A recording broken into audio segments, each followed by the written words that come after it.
Hi, folks, and welcome back to another episode of Conscious Curiosity, a podcast that is evolving, I have to say, to look at consciousness and the impact that that exploration has on our day-to-day lives, and to look at it with curiosity, which really means, in my mind, to be open to see things that perhaps we haven't seen before in a way that we haven't seen before.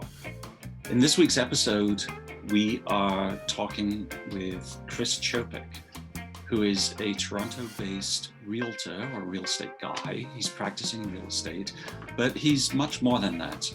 And so you might wonder, what are we doing in a consciousness podcast talking to a real estate guy?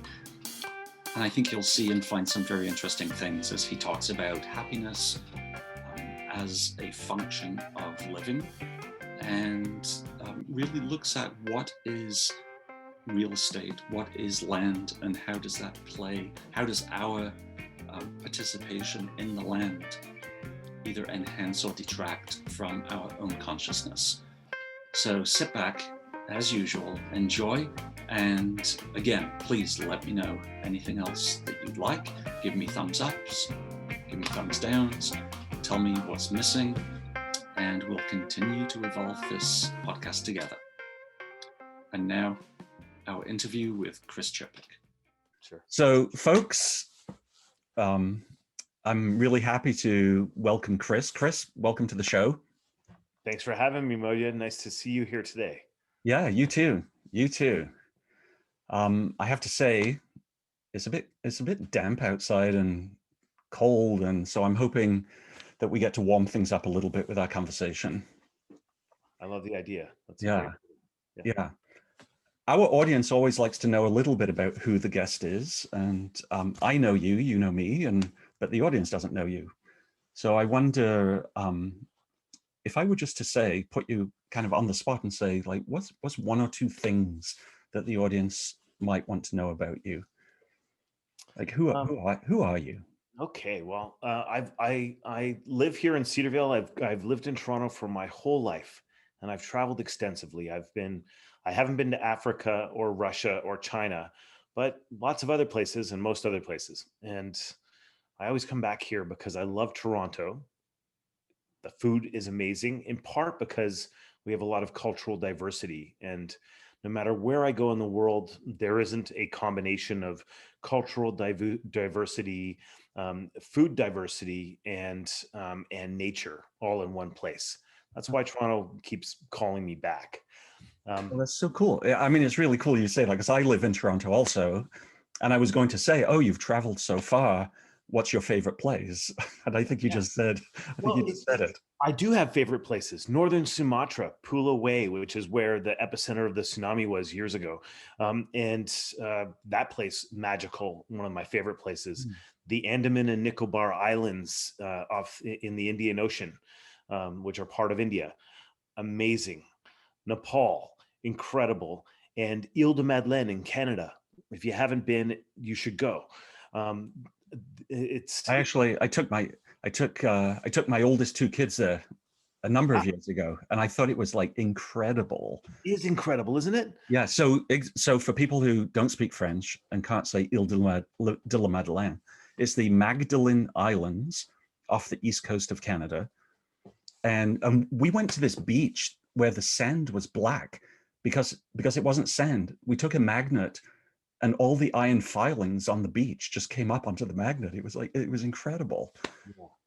So much to see and do in such a small place, 100 kilometers north to south, and ocean surrounding. Beautiful, fantastic. Yeah, and salt bars that connect one little part of the island to the next, and then they build a road on top of the salt bar, right? You know, I hitchhiked that. I ran parts of it. It's an incredible place. But I think everywhere you go in the world, you know, there is something to learn from the people, and certainly, I guess I feel at home in Toronto because of its cosmopolitan nature and inclusivity. And, you know, like a friend of mine, you know, said he came from Las Vegas and moved to Toronto. In Las Vegas, people would cross the street to not be on the same sidewalk as him because of his ethnicity. And here he felt like he was the same as everyone else and accepted as himself. Right. Beautiful. That's nice. And going back to the other places you mentioned, like and I forget how you pronounce it, the Andaman, yeah. Andaman Islands and Nepal and Sumatra, and like, what is it that ties that? Like, what are the common elements in those places that tie it together, and so that you can go? Those are like epic places to go visit. Uh, some of it has to do with the people and the quality of the people, which comes from small placeness. Like they have a small place and they're, and their life is not that complicated.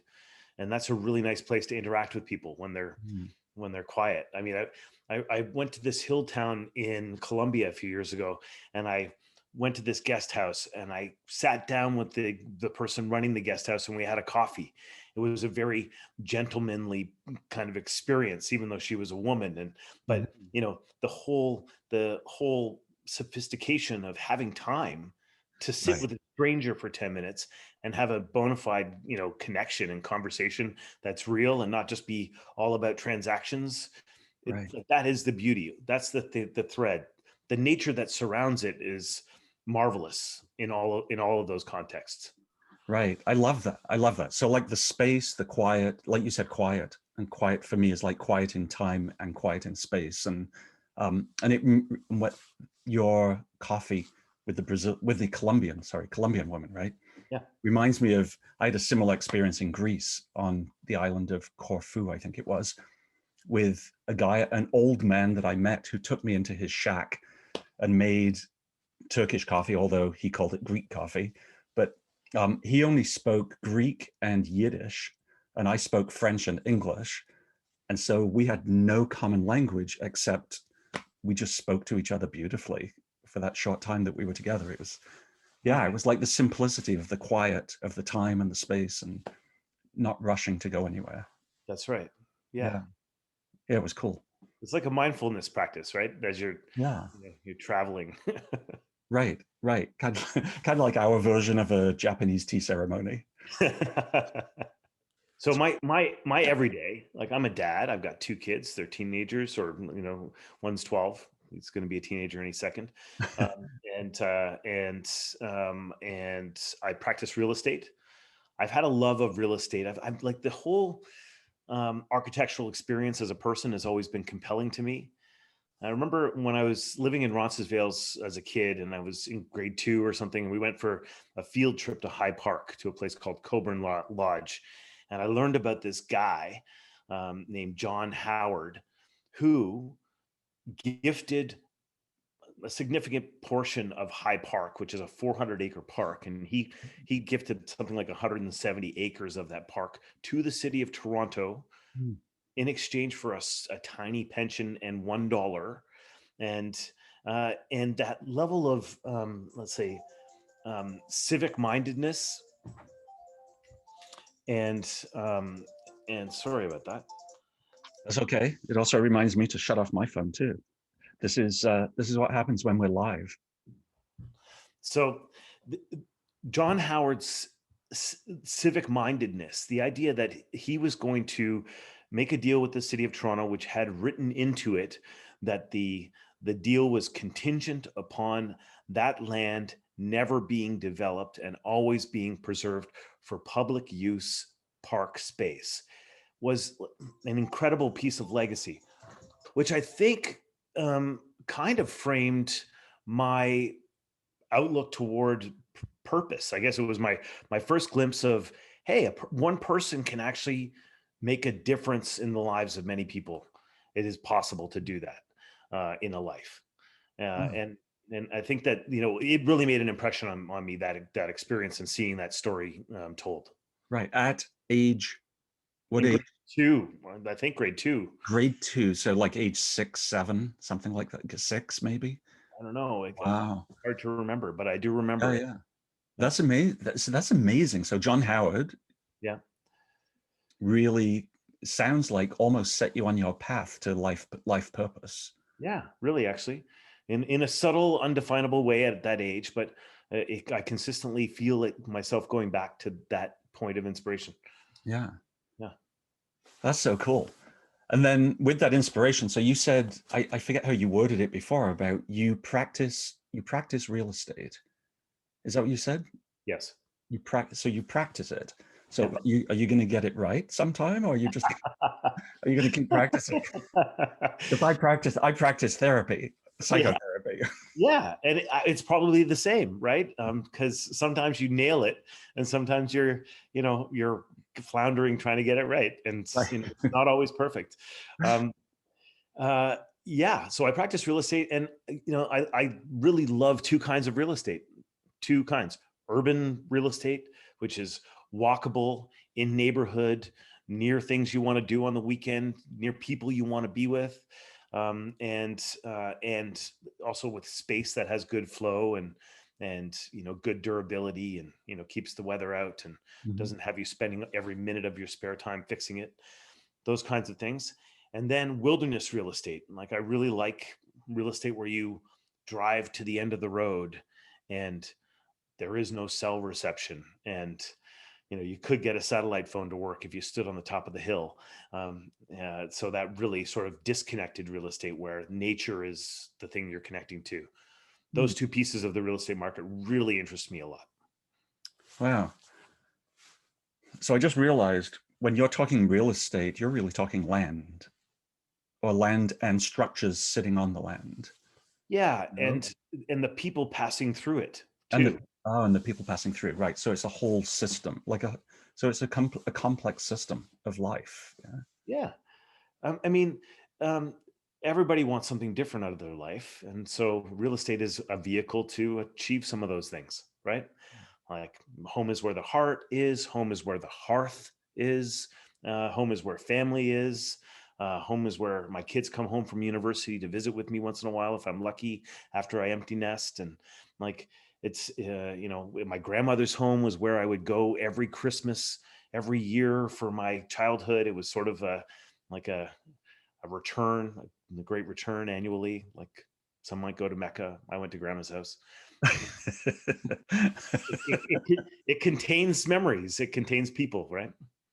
Yeah, in therapy, we talk a lot about support, like whether people have the right support to be, to be able to move forward in life in the way they want to. And I'm already translating in my head this notion of the home and all these memories is a version or a part of the support network or the support system that you talk about, heading to grandma's rather than Mecca. And then, I saw a smile on your face, and it's like, wow, I imagine there were like tons of memories that just popped into your head of that. Yeah. Yeah. Yeah, really. It's rich, right? Yeah. And places are rich. The same as when you are in nature and you experience it in a way that is unusual. Like, I take my kids to a provincial park. I'm not going to tell you where it is because it's my secret spot. I'm not sharing it with you. Um, How about just initials or something? So we go to this place every year, and last year I took them. And usually we go for a week. This time we only went for 2 days, and they said it's really cool to come here to the same place every year Mm, and see it change and see it be the same. Like, see the impact of more people using it and cutting trees down and stuff like that, but also just knowing it. And because we went into that piece of forest and we explored up that ridge, and you know, one night we at dusk we went out for a paddle, and we ended up seeing deer in a small glade. And so the mm, glade is here and the water is in front of it, and we're floating in the canoe, and the deer could, like, they would put their heads down and they would eat, and then they'd hear us. We would rustle or something, and they'd come up, and their ears would go, and so they'd be trying to hear. And right. my kids remember that vividly, Mm, probably as much as I remember grandma's tortilla at Christmas. right. Right. Mhm. And it all seems like, so what seems to flow through the theme here for me is familiarity, that there's something about like grandma's home or my home, going to the same park each year, even though it changes, that there's a lot that's the same. The Colombian, the Colombian coffee, right? And it's about space and time. It's like if I can settle into that space with people, with the land, with the structures, then there just seems to be a lot of joy that arises from it, or happiness, or whatever, Yeah. whatever it is that bubbles up. You did a It's bunch. You did a bunch of research, right, on happiness.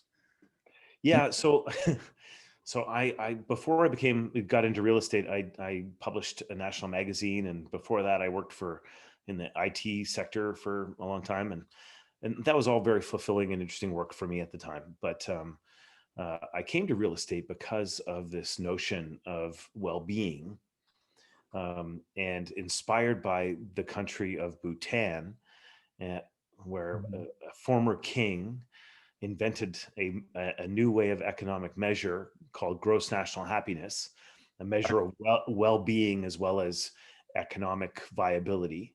And like some key ideas. One, why would I dig up the mountain to get the gold to put it into a secure place where I have to then pay for the lights to be on and the security system to be on and staff to be there, when I can just leave the mountain on top of the gold and it's safe and I know it's there? I can leverage that asset. I know it's there. I don't need to actually put it into Fort Knox in order to Mhm. realize it. And the orientation toward well-being, the mountaintop is much better than Fort Knox in terms of creating a place of well-being for the population. So that gross national happiness idea, a quality of life oriented economic measure, is very much where my real estate practice originates from. A sense of so in gross national happiness, there are 9 categories of happiness that constituents in Bhutan measure them, and one of them is housing. Do I have access? Do I have a safe place to be? Basically, as a core measure of my personal well-being, So having not necessarily ownership. Just do I have a roof over my head? Is roof that over what you're my saying? head. Yeah, it doesn't need to be ownership. It just needs to be secure. Right. And Okay. because security gives well-being, right? There's less the stress of where am I going to sleep tonight is very different than I have a place to sleep tonight, Right. right? Right. So orientation toward that basic need of I need a roof over. Everyone needs a place to live, whether it's the park bench or the penthouse suite. It's they're all roofs and they're all a kind of living circumstance, and every person who lives lives within the context of housing. So that's part of why I came to real estate, because it is so really heartfelt and center to quality of life and well-being. So it gets back to grandma and also nature, right? The idea that that family has stability there, and family life and community life. Now suddenly, my neighbors are an extension of my family, and the people I meet in the park or on the street are an extension of my family. Or like my personal purchasing habits are very much in my local economy. I only go to a big box store if I need something that my local butcher or grocer or baker does not have on the shelf. Hmm. Because it's not just driving the product down to the lowest price. It's for me, it's relationship. It's, do I have a relationship with the butcher behind the counter? Which Yeah, which I don't, because I'm a vegetarian, but right. but but with the tofu seller behind the counter. Right. Yeah. And it makes a difference. I go to my local grocer and I go there twice a week because I have a small fridge, like a European sized fridge, Hmm. and teenage boys. And so I shop a lot, often. And so I go into my grocer and I ask her if she has turmeric. And she says, over there, and she points to a powder bag, and I say, no, the root, like the actual Right. root. And so I say to her, hey, if you get this, like next time you're at the wherever you get all your food, you get turmeric. I will buy it. I will buy it regularly, and you might find other people who buy it too. Like I can have that relationship with her. I can't have it with an invisible manager behind, the two-way mirror and the cashier window. So it's a very different kind of experience, shopping. Or I walk in and Angela says, "Oh, we just got in fresh whatever," and I'm like, "Great! My kids love lamb. Let's do it." And so having that relationship and that rapport really, I don't know. It's not only is it enriching in terms of the food experience is better, but it's enriching because Tony and Angela know my name, and we have reports like going to Cheers. Um, Right. Right. And I guess what I'm hearing that sounds like under the rubric of well-being is that what I just did by going to the butcher, or by staying local in this case, is I've expanded my home, like the four walls that surround my home, to now be four walls within my community. Yeah. And in doing that, I've been able to welcome in all these other people into my expanded home now, Yeah. which I think is cool. I think for me that's kind of the name of the game. Yeah, it's in the Renaissance they had this idea that there was something emerging, which was private opulence and public squalor, and the whole Renaissance movement is oriented towards public opulence. Mm, You can still have private opulence, but right. that the idea that the public square or the street or the park is the public opulence, our community together. It doesn't matter where you come from, how large your castle is, whether you rent or own. When we come together in that public space in the community, we are equal. There's, Right. So there's no. when you say that, I contrast quickly Toronto to major cities in Europe, let's say, where they consciously built community squares for congregation, right? And we don't really have that. We have a tremendous ravine system in Toronto. Mhm. We have High Park, like you said, Yeah. whatever it is, 400 acres or whatever. Um, we don't really, we haven't, we're a structured North American city with north, south, east, west grid streets, essentially.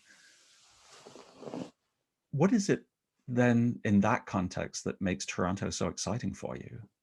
Well, so my childhood neighborhood of Roncesvalles and the neighboring neighborhood of Parkdale. It was all Parkdale when I was a kid, but now they call it Roncesvalles Village because I guess, it's got more real estate value that way.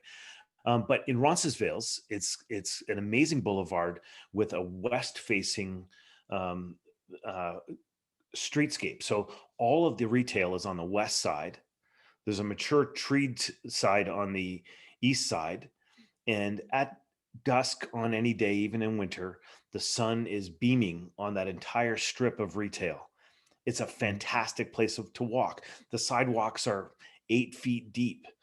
It's, and when I go down there, I bump into people all the time, people that I've known forever, or Right. people who I have known for a short time because of, I don't know, my kids are friends with their kids or whatever. But there is a constant state of interaction. Hmm. Less so on St. Clair West, where just down the street from my house here, so 12-minute walk for me. I go down there and it's a very wide sidewalk on the north side. So again, the sun is able to hit that. So some of those boulevards are preserved and they become like the Danforth is like this. Dundas is like this. Little Portugal, Little India, choose your neighborhood, and they've all got their own thing. And I think that's that arena of business improvement area, small locally run businesses, is the common square in Toronto.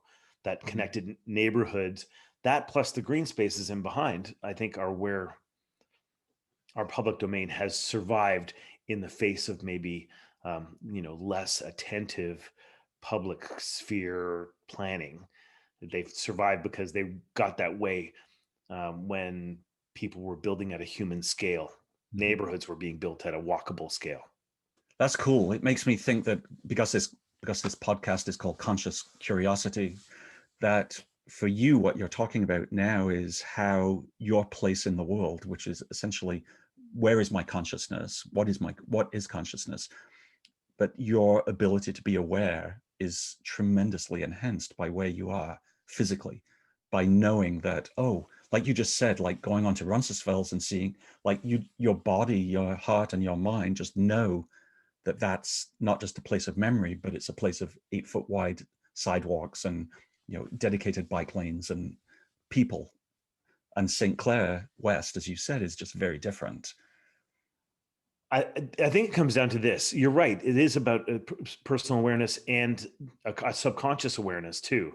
Um, uh, I have done some work in the area of biophilic design, bio nature, Yeah. philia love, Hmm. so love of nature.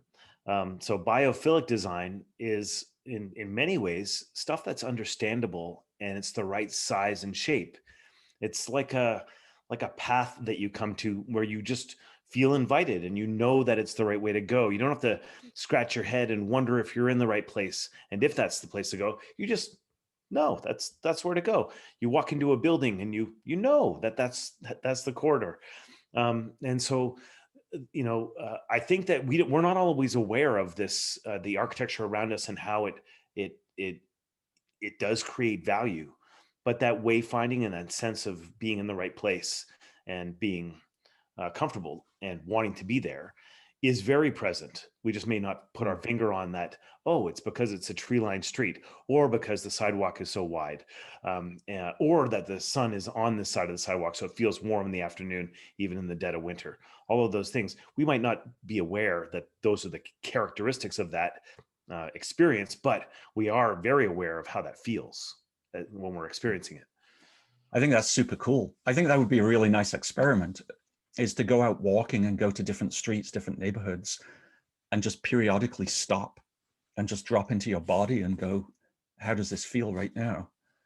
And then use that as kind of a barometer to say, do I have, like, was this area designed with a love of nature, with, what did you call it, biophilia? Yeah, Love the idea. That's a great idea. I We think should do that. Let's call out to your listeners to have them weigh in with feedback on your podcast, doing that in their town, in their neighborhood, in their yeah, favorite spot. yeah, cool. All right, Yeah. nice. You also have a connection with the University of Waterloo, right? Yeah, so I've been doing some. Recently completed a master's degree in strategic foresight and innovation, which, aside from containing, some trending words on Google, is a master's in system design and innovation through ethnography. So Okay, innovation through okay, so yeah, so break all those words down. Okay, so innovation. So there's this idea, and I can't remember the guy's name, but there's an idea called a slow hunch, right? Where a bunch of people are knocking ideas around, and maybe you read a Malcolm Gladwell book today, and it got something turning, and then you and I meet in the street, and we have a conversation, and then that conversation gets me to landing on the hunch. Malcolm Gladwell opened it up, maybe Seth Godin and some other. I watched some podcasts on School of Life, and then you and I have a conversation in the street. And as a result of all those little things, the slow hunch emerges. Bang. Mm, So the idea of innovation socially makes sense. It used to be that, let's say Elon Musk goes to a team of engineers and they are going to invent the next best car. Okay, that's a technical innovation. But it is nowhere near as powerful as a bunch of us coming together and socializing an idea and then conceiving of it in a way that is maybe without expertise about car design. We might find the new thing as a result of that. And so I did this master's, and of course, because I'm hung up on real estate and architecture, I focused on climate change and the impact that that's going to have on the real estate market in North America. So I was looking at property values, mhm. and embedded in that is migration, population migration. So in Louisiana, the Gulf Coast is eroding. And so they're losing both because of storm surge and hurricanes and other kinds of things, as well as sea level rise. They're losing something like a football field an hour or something like that of land. And people live there and they're getting displaced. And that's happening at every coastline around the world, small island nations. And so all of that research brought me back to this. Climate is forcing people to move away from places that are at risk. It is potentially putting people into a lost position in terms of how affected they are by climate change. So I bought my dream home. It's on the edge of the Gatineau River. It's underwater twice a year. It's uninsurable today. All of my wealth is stored in that object. There's those kinds of problems. And the Intact Center for Climate Change at the University of Waterloo is focused specifically on how to deal with this emerging problem. So I work with them on those kinds of problems. I also work at the S Lab, which is a part of OCAD University, the Ontario College of Art and Design University, where I got my master's. So I'm associate researcher on both sides. The OCAD stuff is very, pink hair and paintbrushes, and the Waterloo stuff is very engineering and science oriented. And it's nice to work with a foot in both fields. Yeah, I would think that the OCAD, like the art and design side, would really support the biophilia notion as well, like bringing love into the design around nature more than. I also went to the University of Waterloo Okay. for systems design engineering, Right. so I know about structure and rigidity and all that sort of stuff. And um, but it's a nice mashup, I guess. Like the two pieces of what you're doing sound like a really nice mashup. It is because it allows all the whole mind to participate, right? So you can get the logic mind and the heart mind, and you can put them together and maybe get somewhere. Yeah. It's the OCAD connection, and you talk about heart. I think there's something happening in Canada for certain, and globally maybe around the reconnection with Indigenous values as well. The reverence to mother instead of father, Mhm. the and that is the connection to heart, the reverence to nature instead of engineering. Well, these ideas, I think they are affording a confluence of openness to what comes next, and an inclusion of love in the matrix of success, right? Yeah. So to venture into maybe an area that's a bit more controversial than based on what you just said, uh, a lot of seminars that I go to or classes, or they start by talking about that we're on Indigenous land, and paying homage to the fact that the settlers came and took the land, and whatever the politics are. And now you're talking about easing into more Indigenous thinking around mother and earth. And do you think that we as the white folk like have the right to do that without engaging the Indigenous people? Well, there's a principle called nothing about us without us. Nothing about us without us. Right. And that is very much about inclusive, uh, self-directed orientation to the future, which is not this. So let's take a non-Aboriginal example. In Louisiana, there's a parish of people who are going to be underwater sometime soon. Let's go and talk to them about what they're going to do. If they are on board with moving their community and staying together, Mhm. it's gonna be a much easier transition. If the government comes in and says, "You guys must to move because you're gonna be underwater and we're making you, and here's where you get to go. We're gonna tell you where you," suddenly the sense of personal agency is gone. And those people don't want to do that. Half of them are happy to like get out of the flood zone, but half of them are super resistant and definitely don't want to be told what to do. It's a much more effective way to involve people.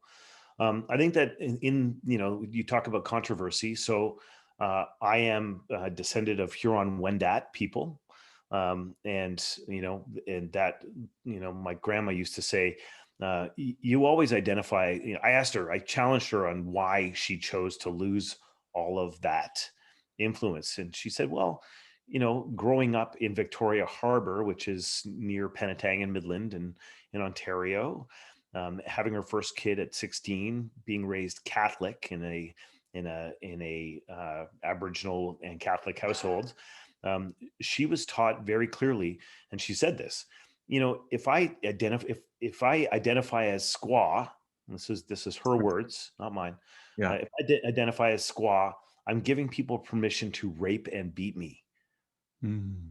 If I identify as French Catholic, I'm safe. Wow. Right? Wow.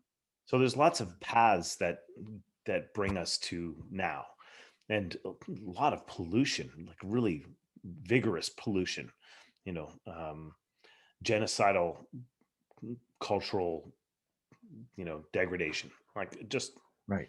and and Right. some of You know, how we get from here to there is is pretty complicated. I mean, in your business, trying to unravel some complicated person's individual self and reveal something that's, let's say, more authentic or complete or without shadows in the past. You know, it, I think that as a society, we have to reconcile some of that. And it's truth and reconciliation is only just the beginning of showing lights into the corners. Um, and yes, we cannot to tell what to do now. There has to be a way, though, to find a bridge where we can share what's positive that we have to contribute as a society with people who are in a state of inequity, so that they can find some self-determined approach to thriving in a new context. The third way, right? There's no way for me to go back through my grandma and find my Aboriginal heritage because she's not around anymore. And and she, her father left that on purpose because it wasn't serving him at the time. He made a choice to leave that behind and to try for a new identity. Right. And despite the loss, there's still opportunity. There's still a way to turn forward, as you say. And I think what you said earlier about this social, essentially open source development, open source thinking with the Malcolm Gladwell and that example you gave certainly sounds like the way. It makes me think of this book, 3 Cups of Tea, where this guy got lost in Pakistan and got almost died in a crevice in a valley and woke up in a little village. Do you know the book? No, but I want to. Oh, it's very cool. So he ended up being revived over a period of time by this family in this tiny little village. And the book's called 3 Cups of Tea because when a stranger comes into their village, the first thing they do is give them a cup of tea. And it's just a way of connecting. And it's a way of saying, hey, you're a stranger, welcome to our village. And then they give them a second cup of tea, which is a way of saying, we're friends now because we've spent an hour together, or whatever. And then they give them a third cup of tea, which is now your family, like we are family. Hmm. And it's a controversial book because pieces of it were made up. It's presented as a true story that ended up raising millions of dollars for a foundation. But anyway, that's a whole other chapter. But the nice part I think of the idea of 3 cups of tea is we've got to communicate. Like we've got to drop all the power differentials and all the privileges and everything, acknowledge them, but drop them. And then just start again at, can we just pour a cup of tea for each other? Right. Right. Because that humanity piece is what starts it all, right? Yeah. Maybe that's what I'm gunning at when I choose all those favorite places, because they allow themselves, those situations allow for the emergence of that, authentic connection without the overhead of all of the doing it right or structural responses, something. Right. So you live in a house in your neighborhood. You said you're like a 12-minute walk from a major street, St. Yeah. Clair, and you've got your master's and you're doing all this thinking, turning it into action as well. What would you take out of that theory, kind of the academic side of you, and overlay it right now into the neighborhood that you're living in to change it for the better? If you could, if you had a magic wand and could actually make it happen. Yeah. Okay. First of all, nature makes people feel good, and nature creates real estate value too. So, Voltaire said this thing where, in the arena of commerce, there is no religion. Under the banner of the heaven of money, there is no religion. Well, what's interesting, and I see this converging now, and I think that people are aware of its convergence, um, that the self-interest of my largest asset, my house, and its value is connected directly to the quality of my neighborhood, the quality of the way people feel. So the same as we were talking about wayfinding and how it feels to be on the street, the more trees there are, the happier you feel. Like just think about the routes that you take when you're walking places. You go by the tree-lined streets. And you may not even consciously choose that. You just go. If it's a hot day, go for the shade. If it's a cool day, go for the windbreak. Whatever it is, it's part of it. So trees and thriving local economy. I don't want to go down the street and see a money mart and other what a retail detritus. Like I don't need. Like I don't need that. That doesn't make me feel good. It doesn't make me feel proud of my neighborhood. But if there are people who are making a living, restaurateurs, and providing good value to my experience and community, then those are the people I want to encourage to be there. And I'm going to do that by spending my money there. So I have money. I got to spend it on food. I got to feed my family. I've got to shop. I go spend my money in my local economy. And when I can, I plant a tree, and hopefully everyone does the same kind of thing. And then we get a thriving sense of community. If we can awaken to that truth, my real estate value is connected to the way it feels to be on the street and in my community at a human scale, then I think that neighborhoods will get better, everywhere. It's bringing that behavior in contrast to driving out to a big box store, loading up for a month worth of supplies. Right, right. And if I want to maybe suggest something else, because I think that's awesome what you just said. So we've been talking a lot about people, about how people are the connecting elements of the fabric of the environment, right? So if you plant a tree, it would be kind of cool to have a bench or something next to that tree to draw people together. So you can invite your Colombian neighbor to have coffee with you. Right. Public opulence, right? Mm. It's the consciousness of knowing that you don't have to pave the sidewalk with gold. You actually just need to put a bench down so that people can congregate and Yeah. improve the community that way. Do you have one of those little libraries out front of your house? We do. I built it this summer. Yeah.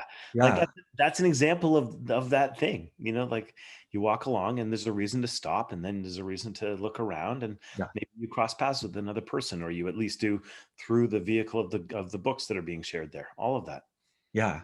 Yeah, it's true. I actually built it because I knew it would make my wife happy. She loves books, like books are her thing.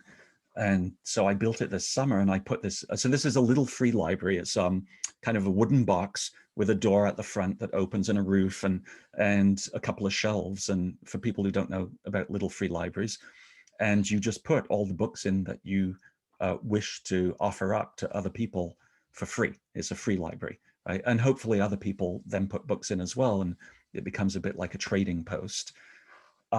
What's nice though is, as much as I did it for my wife, and I know she loves it, we look out the window periodically, and the number of people that stop in front of it, pull the door open, and just scan through the books. And every time I see that, I go, wow, that's like so cool. It's like, it's the neighbors, those, or people we don't even know or recognize. Yeah. It's like, yeah, this is like a meeting place. And Right. maybe next summer I'll build a bench to go next to it, or post-COVID. Right. When we're allowed to sit on benches together again. Yeah, yeah, yeah. This has been really fantastic, thinking about like where I live and how I live in really a different way, like challenging my consciousness or my views of consciousness to go beyond, the ways I currently think about it, to say, oh, yeah, what does it mean that I live in a house? It's like, oh, firstly that, because you said, whether your home is a park bench or whether it's a penthouse suite, and so everything that's wrapped around my privilege in having a house. And then beyond that, expanding the walls, as you said, to my greengrocer and to my butcher, and to, so that becomes my home. And then the whole fabric of what is the environment like? Mhm. Where does nature fit in? And your ideas about biophilia, I think, are really cool. Like the love of being here, right? Yeah.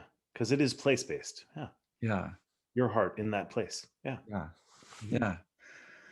Wow. Nice. It feels full. Like I know there's so much more we're going to talk about, and we could, There always is. Yeah. but I just feel so full with what you've just offered, and it's really a gift. Thank you for offering context and making a good conversation happen. I mean, Yeah. Thank you. yeah. Before you go, I like to ask my guests 3 questions, Okay. and um, and I'm asking them the same questions, except one of my episodes I couldn't remember the questions at all, and we just kind of went with something else. But if you're a game for it, I'm going to ask you just kind of 3 rapid fire questions. Sounds good. Do we have Jeopardy music going on? Yeah. Oh, maybe maybe Do. I'll have my editor put it There in. you go. Let's do it. Okay, first question then is, what is your superpower? I'm an instigator. So I see things that maybe I say things that aren't supposed to be said sometimes, or I want to incite some. I want to point out that there's something uncomfortable right there, and Mhm. I'm going to go right at it, and I'm going to point it out, and then see what happens. Uh-huh. So in a disruptive way, but I can't help but instigate, and that comes out in all sorts of contexts, right? Like if somebody's honking their horn on the street, I'll tell them that it's not the right thing to do. um, or if something's not being said in a meeting, a business meeting, I'll be the politically incorrect person who comes out and points it out and says we should talk about that. Uh-huh. um, Nice. yeah, yeah, it's not always a good thing, but it is a superpower in a way, especially because I'm compelled to do it. Yeah, well, thank you for having that superpower. It means I don't have to play that role as well, but that's cool. Good. Second question is, if you're reading a book right now, could you share what you're reading with our audience? Yes. Okay. So a friend of mine and I have started to read together. That is, we take turns reading to each other. A Razor's Edge by Somerset Maugham, Oh, which is okay. set in Chicago and Paris and other places in roughly 1926. Hmm. So for me, it's a glimpse at a past, at a time that's not dissimilar to the time we're experiencing now, in that everything is changing so rapidly. And at that same time, Aldous Huxley was writing A Brave New World, and here we're talking about the protagonist in the story going to Paris. He's a trustafarian. He has all the money he could ever want, and he lives in a tiny little room in Paris and writes a book, and that's what the story's about. Cool. Nice. Thanks. And question 3, I just have to reach for it. I got this book. Actually, I got it from a little free library somewhere, I don't Love know, it. like Awesome. maybe a 20-minute walk from my house. Of course Uh, you did. every page has a different question on it. Okay. So I'm just going to flip through, and you All just right. tell me when to stop. Now. All right. Are you willing to continually dance with life? Uh, I wish I could dance every day. So it's funny you should say yes, I am willing. Um, I've been doing over the last 8 years or so something called ecstatic dance. I go and dance crazy. My son says, people there dance crazier than you do, Dad. But it's barefoot. There's no talking. It's Mhm. not partner dancing. It's you dancing to crazy whatever that you follow the DJ. It begins slow and rises tall and then goes slow again at the end. It's very diverse in terms of musical taste. But I go and do that once a week when we're not in COVID times and that's allowed. But yeah, dancing in so many ways, so important. I think even if I was um, not physically able, music makes me dance inside, and I'm constantly tapping that. Beautiful. That's awesome. Awesome. Me too. And I think there's 2 levels. We had a Feldenkrais practitioner on the show earlier, like on a previous episode. And so we talked a lot about movement, but I think there's something about music as well as dance. Like it's not just the movement, it's the music as well. And Right, um, because I yeah, can be sitting here but I'm dancing if the music is going off. yeah, Yeah. yeah. Someone taught me a number of years ago about dance parties.